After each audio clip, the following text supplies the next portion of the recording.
Jonathan, it's great to meet you. You too. As a director, what did you want to bring to the second movie in this Clash or Wrath franchise? I wanted to retain the spectacle, which I loved in the first movie that Louis achieved, and obviously keep the amazing cast and delve deeper into their relationships. And then on the visual effects side, just make sure sort of things were as real as possible and maybe even make it a little grittier.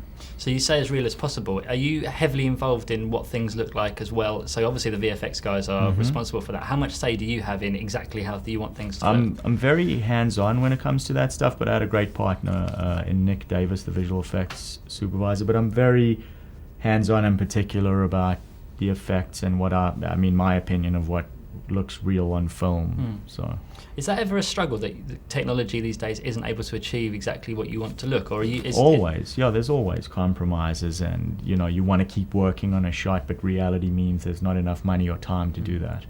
And on set itself with green screen and working with green screen, is that something that you're just becoming it's sort of a second hand now because you do so much of it with things like Battle LA? You must have got an awful lot of practice for Yeah, absolutely. I'm very comfortable with that stuff and what's possible.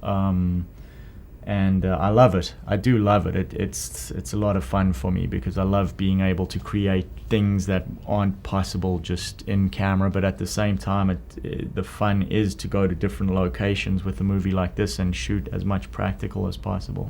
And you mentioned shooting. A lot of it was shot here in the UK at Shepperton and Bournemouth and Pembrokeshire and places like that. Exactly. What does the UK bring for shooting movies? And because I think the first one, a lot of it was shot here as well. I think honestly, aside from the locations, the UK has the most amazing crew who've worked on such incredible movies. We had the key crew that had worked on Private Ryan, Black Hawk Down, Gladiator, Kingdom of Heaven, just incredible movies. And so you have crews that have done the best work possible. The Harry Potter movies, just unbelievable. So I think to me that was the real value of England. So it's not so much locations, it's the actual people behind the locations are great, but I just thought the crews were exceptional, best I've ever worked with. That's fantastic to hear. Yeah. The 3D element of the film, was that something that was, because obviously the first film there was difficulty with 3D, was that something that worried you or something you relished to try and correct in this second movie? I was excited to impress people with it rather than afraid of what it would look like, because I knew the first one only had 6 weeks to convert and we had an entire year plus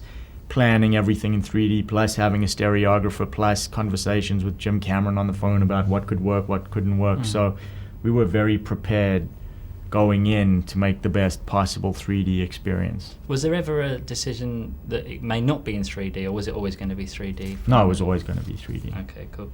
And the 3D element, the stereoscopic stuff, was that something that you relished in post-production as well to actually get right with your Absolutely. I loved adding elements that were 3D elements in post to immerse you, embers, smoke, stuff like that, and as well as shrinking windows so that the effect could actually seemingly pop out of the screen, which was a cool little technique we did a couple times. But I thought there was great job, and also the just pushing the 3D was awesome. There's a great bit where I think Sam cuts the tail off one of the monsters and it comes flying in your face and you physically jumped up. I think stuff like that is a lot of fun. Yeah.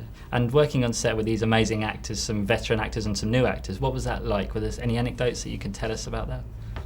It was just, one of the amazing things for me is you're in rehearsals with Liam and Rafe, and you're thinking, wow, these are like the guys from Schindler's List, and I'm going to screw their careers up.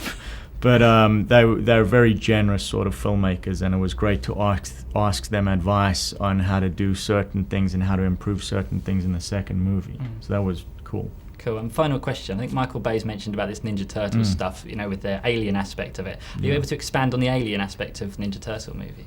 All I can say right now is we're working with the co-creator Kevin Eastman, who helped